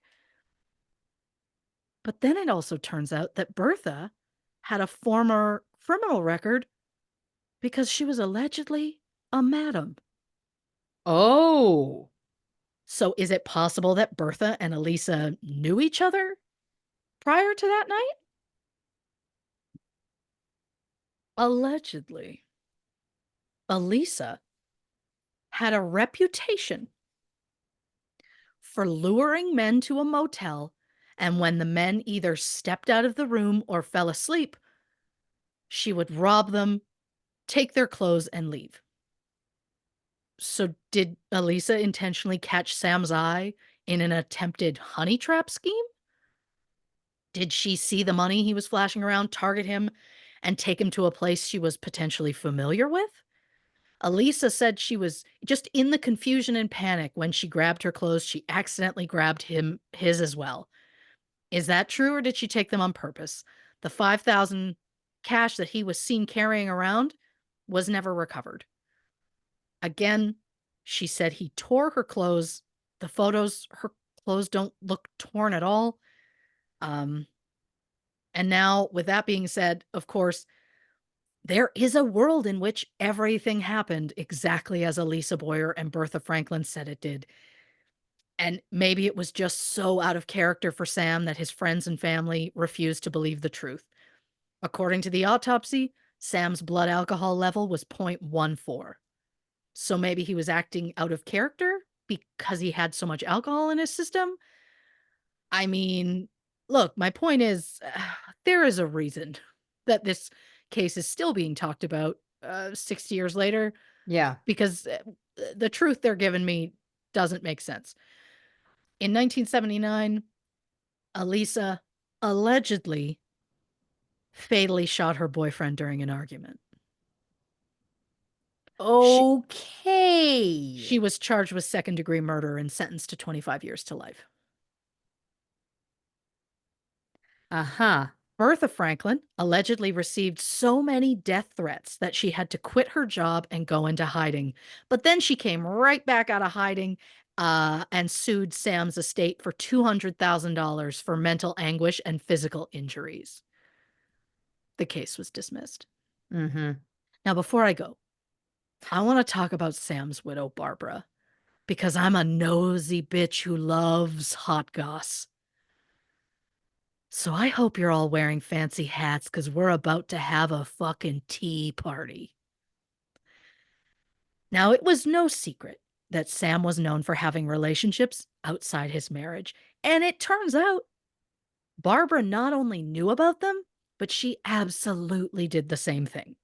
In fact, Oh, at the time of Sam's death, Barbara was involved with a bartender.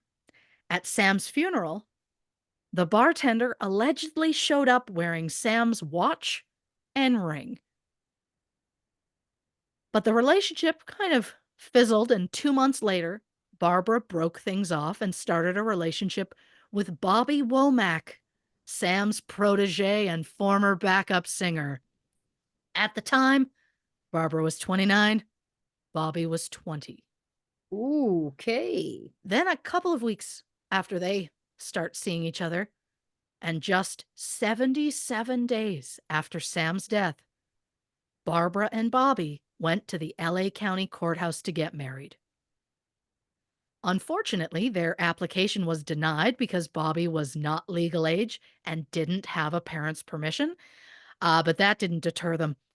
They returned a week later on March 5th, the day after Bobby's 21st birthday, and Bobby and Barbara were legally married.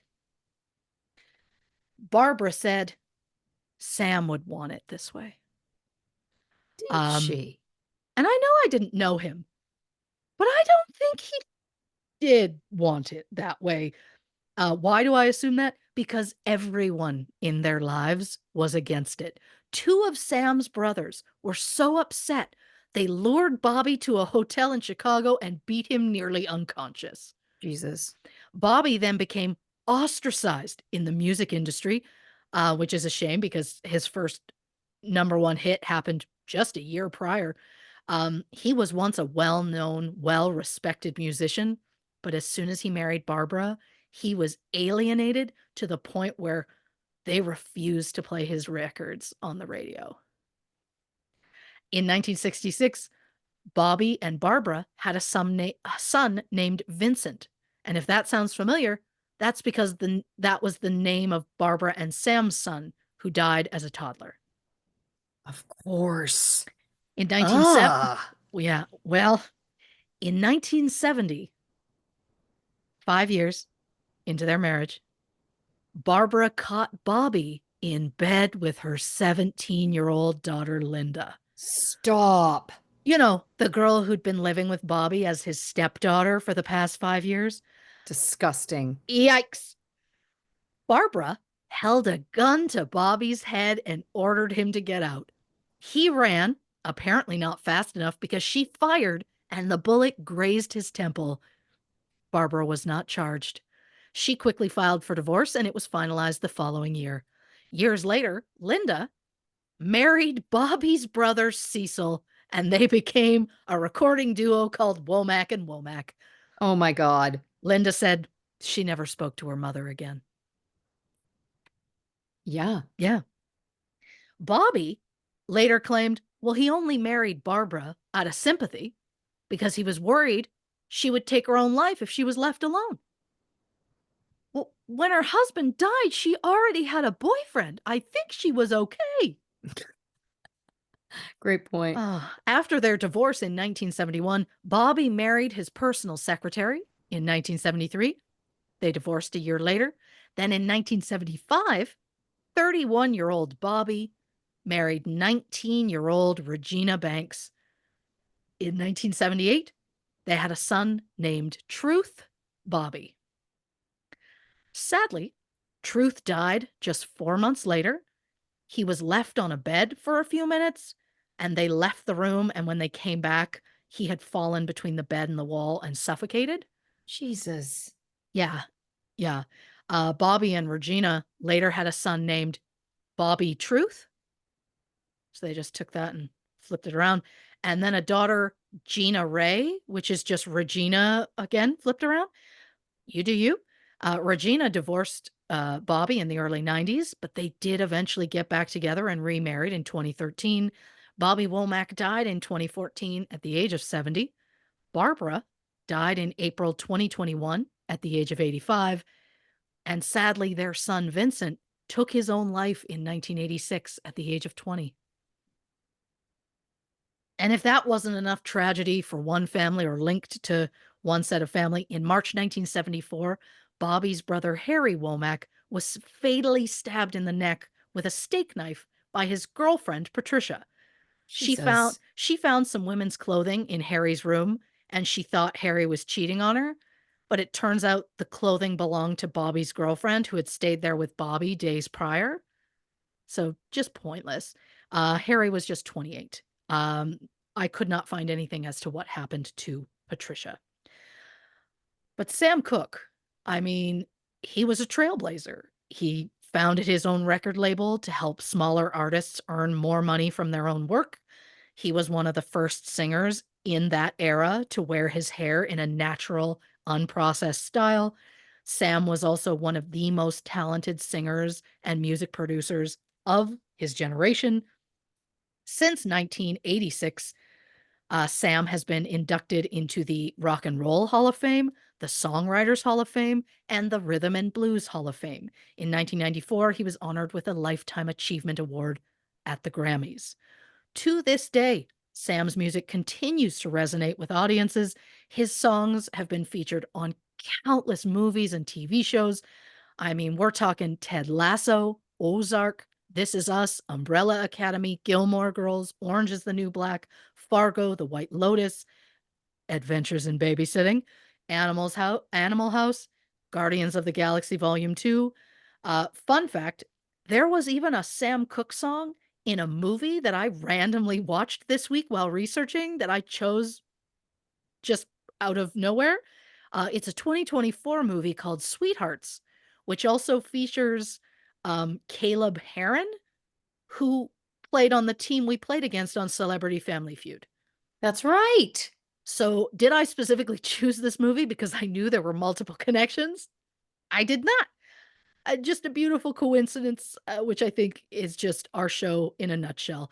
Reporting for True Crime and Cocktails, I'm Christy Oxborrow. A beautiful coincidence or further proof that we're in a simulation? You be the judge. We're gonna take a break, hit the can, grab a drink. We're gonna be back with our thoughts and feelings and theories and all of those things on the Sam Cooke episode of True Crime and Cocktails. All right. Clap two on three. 1, 2, 3. Welcome back to this episode of True Crime and Cocktails. We're, of course, discussing the Sam Cooke case. I can't believe I never knew this story. It is a wild one. Right? Yeah. Oh, yeah. It's intense.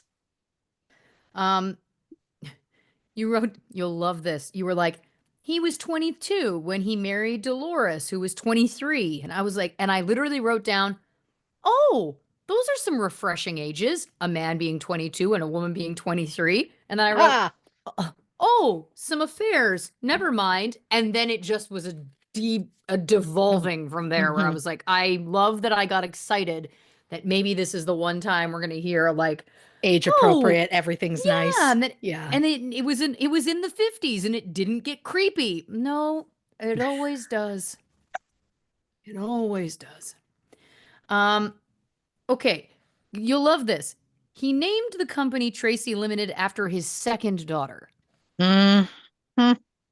What about his first daughter? Also, can you really name a company after one of your children? That feels like a recipe for therapy.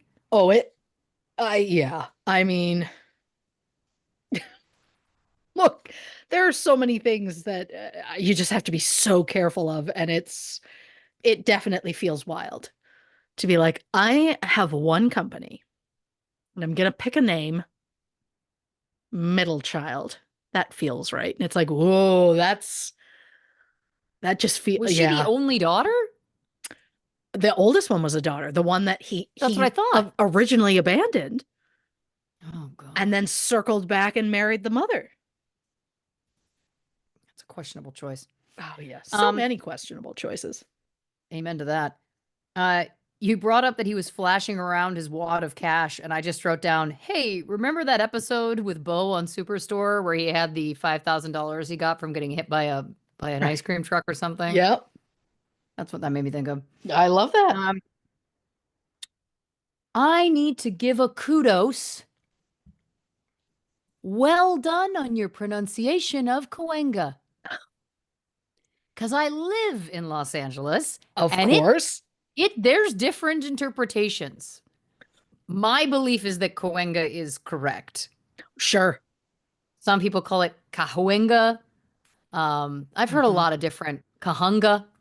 I've heard a Sure. lot of different, but I believe Cahuenga is correct. So I was very impressed. Thank you so much. I'm Yeah. not like in earnest. No, I'm That earnest too. means the world. I did, of course, have to like Oh, literally Google and pronunciation. I was like, because I need to know. I need to know. Because the rest of it, I was like, I got this. But I was like that. I was like, I'm not gonna try it. I'm not gonna try it. yeah. Not trying it on my own. There's a lot of those in LA. There's also Sepulveda, but people say Sepulveda. There's yeah, Mm, yeah. But Cahuenga, well done. thank you very much. Okay. Here's the big thing for me. What bumped me, and again, we need to make it clear, we believe women, we believe Of victims, course. all of the above. I think we've seen, given the track record, that perhaps it's possible something else could have been going on here, especially considering we know that Bertha had a criminal record, that Elisa did, you know, kill a boyfriend, stuff like that, that makes it okay. So, that doesn't mean that those people can't be believed. Of course it does. But again, we're working what we got here. Um, the thing that bumped me was when she said I accidentally took his clothes, because up until that point, to the point that you made, I was like, oh, she felt like she was about to get attacked. How smart. She grabbed his clothes so that it would have slowed him down to chase after her. Sure. And this was long before you even got into anything. It bumped me in the moment. I was like, why would she say it was accidental? It made complete sense that if she thought she was being attacked, that she would grab his clothes. So that Yeah. was the first thing that bumped me. And then you got into obviously the larger story. And I was like, yeah, there's something not right here. Um, it's interesting that he used his real name signing in. It's interesting Mm, also because he was a celebrity. yeah. Um, I wrote down, just like you said, I was like, if she was convinced that this was going to happen to her and she was like, I would have jumped from the car if it wasn't going so quickly. Then when you are stopped and he's checking in at the motel, it does feel unlikely that she wouldn't, if she was saying that she was prepared to essentially jump from a moving vehicle, that Yeah. she was so scared. Again, I'm not saying it's not possible, but it feels off, right? Like it just doesn't make sense. Something doesn't add up. Um, the fact that we know that there is obvious motive from people to have him dead, whether it's again the political Mhm. silencing, whether it was the mob, whether it was Alan Klein, like these are all valid theories, right? I mean, I will say when you said maybe the mob wanted to get into music, I just pictured like a the mob does music infomercial where it's Oh, like, sure, sure. you're swimming with the fishes, lady, do the dishes. The mob gets into music. Like, Yeah. Oh, I you know, oh, if you think Tony's not gonna belt something out. 100%. Right? Yeah. Oh, Snitches absolutely. get stitches, and we're going to be the one doing the itches. I don't know why it's like weird musical theater to me, but Because it makes sense that they don't have the like swagger for like for regular like mainstream music. right. And the only thing they I know is did pimping, time you know? at the Rock for shooting someone with my Glock. I think Mob the musical is begging to be written. I'm just going to put it right out there. 100%. I also Yeah. want to make it clear. I'm not saying musicals aren't music. I'm just saying, I'm just saying they don't want to go pops mainstream. They're like, no, no, no, no, because they want to go theatrical and be on a stage. They want to tell a story. Of course they They do. want to tell a story. It's the mob. Boy, do they have stories. Now, here's something that stuck out to me. Yeah. You said Malcolm X was murdered 77 days after Sam Cooke's death. Yeah. You also said that Barbara and Bobby attempted to get married 77 days after Sam Cooke's death. Yeah. What are the chances of that? Now, I don't know how those two things would be related, and if they were, why. I'm not suggesting that that means anything. I'm just simply saying, how odd that the specific Yes. number 77. Doesn't that feel weird? Why? Why would these two things connected to this man? I don't know. I don't know. I was that a glitch in the simulation? Hard to say. Always comes Um, back to it. it does. It was very interesting to learn about Alan Klein and owning those songs of the Rolling Stones. The fact that the Verve, I mean, I will remind you, Bittersweet Symphony was one of the, I think, feel like biggest songs of that era of Oh, yeah. our era. I made I you walk to a Blockbuster so I could go buy that album. I wasn't gonna get into the details. I was going to mention that you bought it when we were together, but yes, Yes. that is correct. I was happy to do it. I was happy to do it. Um, I guess I also the reveal that Barbara, like perhaps they were in a bit of an open relationship, that she had other relationships, he had other relationships. Sure. Fascinating. Fascinating. I think, you know, if we know anything, of course, look, and I'm not suggesting like racism's been solved. Obviously not. We don't need to get into everything that's happening in America right now, but this was a time where racism was exceptionally rampant, and like the Yes. as you outlined with the Miles Davis story, which I thought was smart. Um, so it doesn't feel like there's any planet on which this was properly investigated by the police, which was likely at best due to racism and not being a Oh, priority. yeah. At worst, were they in on it? Who knows? Um, but just not being a priority feels possible.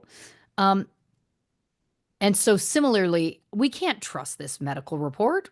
Like we can't trust anything, in my opinion. Like they could have No. just fudged it to make sure that the case went away, that either at best due to not caring slash racism and at worst because they were involved in some way. But it just feels to me like, is it possible that what Bertha said was true is actually true? Sure. It doesn't matter about her past or what have you, her criminal record. That Sure. absolutely could have happened. But there's just things that just don't make sense. I don't understand how if you're holding a gun, unless the gun jammed, why you would ever put a gun down and pick up, unless the gun jammed or was out of bullets. Why would you put down a gun and pick up a broom when a man is charging at you? Like, how quick Right? was the decision? How far away was he? Also, she shot him, she said it at close range, and then he was able to get up and charge at her? Not impossible, but that would suggest that he was close to her. So, how Yeah. do you have the time? Where was this broom conveniently positioned? There's a lot of things about that story that don't make sense. And does it feel possible to me that he was lured back there for some reason, that perhaps these two women were in on it and there was someone else that killed him? I think that's possible. Is it possible that they were working with people? Were they female hit women of the 1950s, which, by the way, is absolutely a movie or a television show I would watch? Um, do I think Yeah. that's possible? I think that's possible. It's a shame because, again, it was never properly investigated. The bullet was taken from the scene, right? Like, so there was no evidence to be tested. They just believed this woman's story. Yeah. I mean, it's wild. And to your point, yeah, he could have been running out of there because he was being robbed. Yeah. It also, and I know that they just obviously went along with with her story, with Elisa's story. But the other thing I would simply offer is like, look, if we know anything after having done this show as long as we have, and just being consumers of true crime content, like saying that I knew he was going to rape me as an absolute Yeah. would not hold up in court, right? Like the other the defense lawyer would be like, objection, Your Honor, speculation, right? Like it's like, Sure. so I'm not suggesting that she didn't necessarily feel. I was very fearful that that was going to happen. Of course. I, you know, I felt positive it was going to happen. Like that can be your feeling and your experience, but to say like, no, I know he was going to do it, it's like, it's tough. It's just, it doesn't add up, is my point. Like I just feel like all of this doesn't add up. Something doesn't make sense. Um, it again feels random when Mm. there's so much other motive from other places and other people. It feels random that he would Yeah, have this kind of like random, unceremonious killing. I it don't is. know. It's a very interesting story. Again, I'm shocked that I didn't know the details. I knew he was a singer. I knew he was obviously extremely, had big songs and was extremely successful. And I knew that he had been killed, but I didn't know any of the details. And Right? boy, oh boy, Oh, yeah. I had no idea until I was yeah, like, what kind of musician cases are out there? I love that. And look, I've got others lined up for whenever that may happen again. Well, Christy Oxborrow, fantastic work as always. You took us on a ride, and regardless of whether this is all part of the simulation, 12 out of 10, we don't deserve you. Oh, as touched as I am by that, I'm still riding high from that pronunciation. It's just nice. It's nice. It's nice to hear. I'll take it Yeah, all. I absolutely had to tell you because you nailed it. You Oh, nailed it, and we got to thank you. call that out.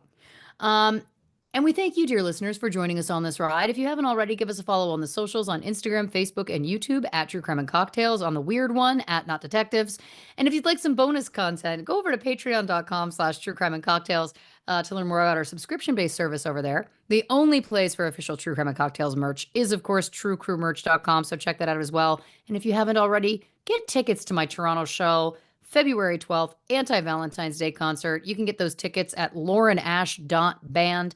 And don't forget, today is your last day. Stream Whiplash as much as you can. For every 50,000 streams, I will be giving away 3 cameos on TikTok and 3 cameos on Instagram. It's a bargain. You're never going to get this deal again, folks. So make my birthday a very happy one, if I could ask so kindly. Christy, do you want to tell the people about next week's episode? I do, and I worry my pronunciation's gonna suck because I didn't think to look it up. Ah, So I'll probably correct myself next week on the next episode of True Crime and Cocktails. Thomas Capano. ooh, Thomas Capano. I don't know you. I don't even know. That's what I should have said. Thomas Capano. Oh, I don't even know. Cannot wait to learn all about doing great. that case, as I know absolutely nothing. Christy, do you want to say goodnight to the people? Ugh, I'm gonna miss you so much, Frost and Therapy. I don't know what that means, but Those are my boys that got traded, and I'm really that's the nickname for the two of them. well, that their last names. If I was gonna go with Oh, nicknames, but I worried if I said Frosty and Beezer, I might get teased a bit. oh, this is incredible. I'm just going to say goodnight to me because it's my birthday. Of course. They